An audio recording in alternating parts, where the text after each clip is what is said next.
最近啊一直在拍戏。之前呢非常有幸跟博哥一起演了一部电影。电影呢叫《浪浪人生》。电影上映的时候呢，我就去在我演出的过程之中宣传。我说朋友们，你们看没看过《浪浪人生》啊？观众说看过了，特别好，说我在那个《浪浪山小妖怪》里边演的特别好。随着认识我的人越来越多，的确会有一些让我感觉到生活的不便利或者尴尬。前两天我去游泳馆游泳，水猴子，谁说水猴子了？我能找出来吗？我到那儿之后呢，刚想要换衣服，我在更衣室，我刚要脱裤子，有一个男观众就在旁边，他认识我，他就，他就开始表演，但他不跟我说话。现在的观众都是这样，他就发现我之后，他就看着我。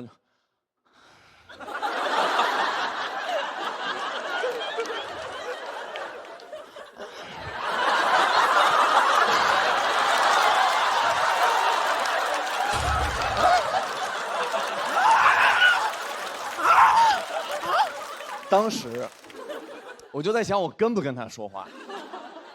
我以前吃过亏，就有一次我走过去看着都是我，哎，您是不是想跟我合张影？他看着我，哦，你谁呀？所以说我也不能跟他说话，我就说那你先脱衣服吧。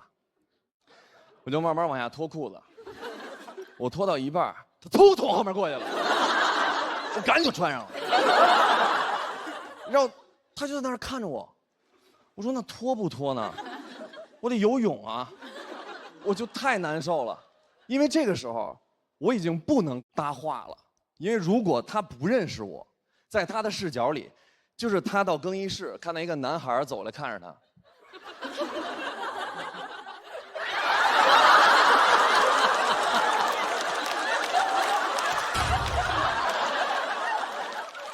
合影吗？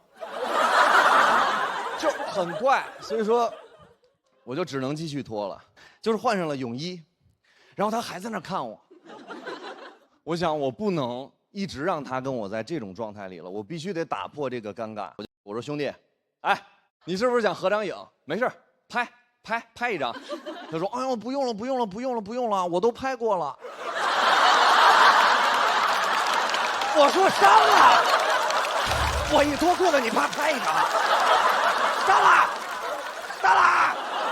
他说：“哎呀，我自己留着看。”我说：“你现在看不就得了吗？”当时我就跟他僵持的时候，有两个老大爷，一个老大爷跟另外一个老大爷说：“老张，来名人了。”谁呀？旁边那大爷，是不是奥巴马呀？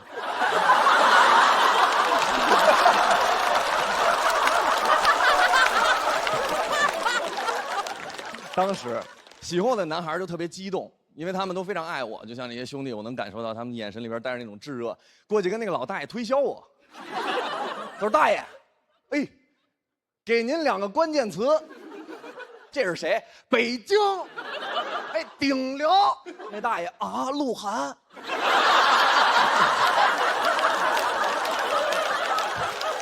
大爷把手机咔就举起来了。我说你别拍了，大爷别拍了。大爷说没有，我发的抖音。我说你别这样。大爷说小伙子，你要想啊，拍你肯定是因为喜欢你，那为啥拍你呢？对吧？哇哦！当时那一瞬间，我就感觉我回到了校园里，碰到了那些就是非常暴力的高年级同学。我小的时候学校里边校园暴力非常严重，我们那个时候没有什么霸凌，没有。就是高年级没事就是葫芦你，就是玩儿。我在学校里走路，我什么都没干，我就在那儿走路。一个高年级上来给我一个大逼斗，我说有何贵干？他说还好意思问，打的就是你刘旭。我说刘旭，我特别痛苦，我就找班长，我跟班长说，我说班长，高年级给了我一个大逼斗。班长说也给我了。我说这也不值得骄傲啊。高年级跟我说，每天让我给他5块钱，要不然就扇我大逼斗。班长说啊，他们跟我说的是每天拿5块钱领一个逼斗。我说班长真是苦了你了，我们都上学你还打卡。我说咱们怎么办呀？咱们得解决这个问题啊。班长说不用害怕，我妈是法官，我爸是警察，我以后要成为律师。我说兄弟，用不了那么大，我觉得咱们还是先告老师吧。我们俩就去告老师，告我的班主任。我跟班主任说：“我说班主任，老师，高年级给了我一个大逼斗，特别疼。”人老师说：“我会帮你联系他们的班主任，但是我也想问你一句，你要想一想，为什么只有你挨打？”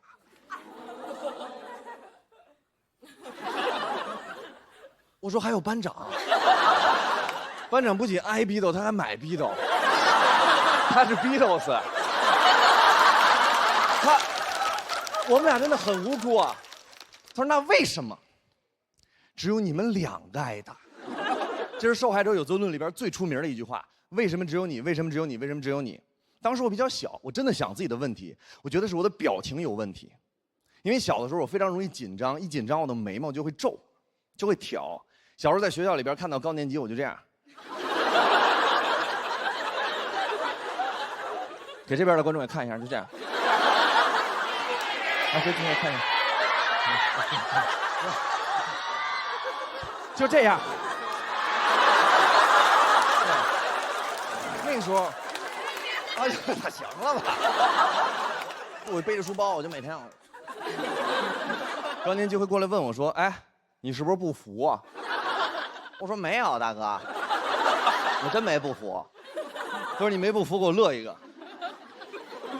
嘿，我就开始找自己的问题，我就想不明白为什么。直到高考之前，学校请了一个高考鼓励官，就那种给你们打鸡血，让你们考好成绩的那种。他给了我答案。那时候高考之前，他问我说：“孩子，我说啊。”你是谁？我说我是付航。他说你是废物，垃圾。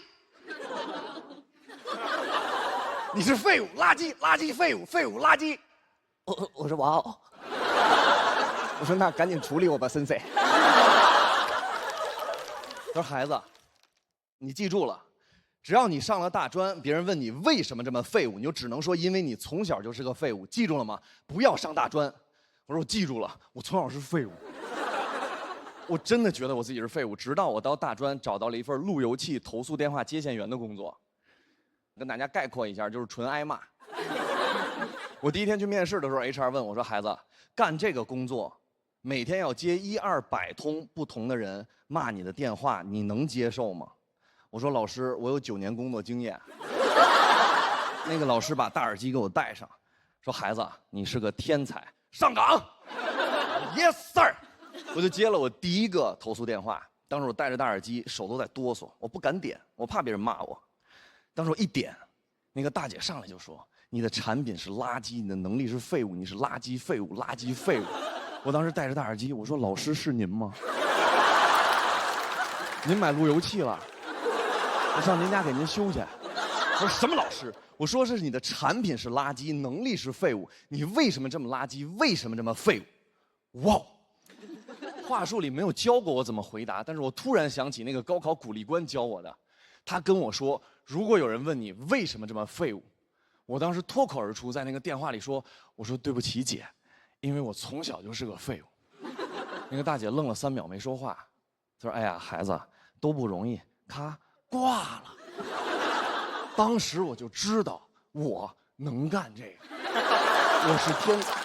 9年的隐忍只为挥这一刀。从那天开始，所有的疑难杂症都转给我，我可以解决所有的问题。在作息武林里边，我独步天下，没有对手。直到1年半的时候，遇到我作息生涯最大的敌人。当我用出老师教我那招，我说因为我从小是个废物。那个大哥在电话那头问我为什么。我说没想过。他说：“那你为什么不去死？”我说：“啊，还有高手。老师只教了我一招啊，我到底该怎么办呀？”后来突然一想，不对，曾经有高人点拨过我，当时我的悟性太低，没悟出来。做最强的盾，永远有更强的矛可以破你，但只要你做更强的矛，你就百战百胜。我一想，有招了，大哥，为什么只有你的路由器不好使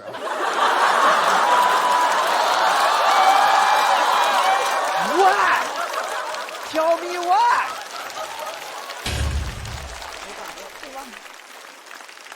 我就是希望大家所有人都不要再听到这句说爱之后有责论的话。谢谢。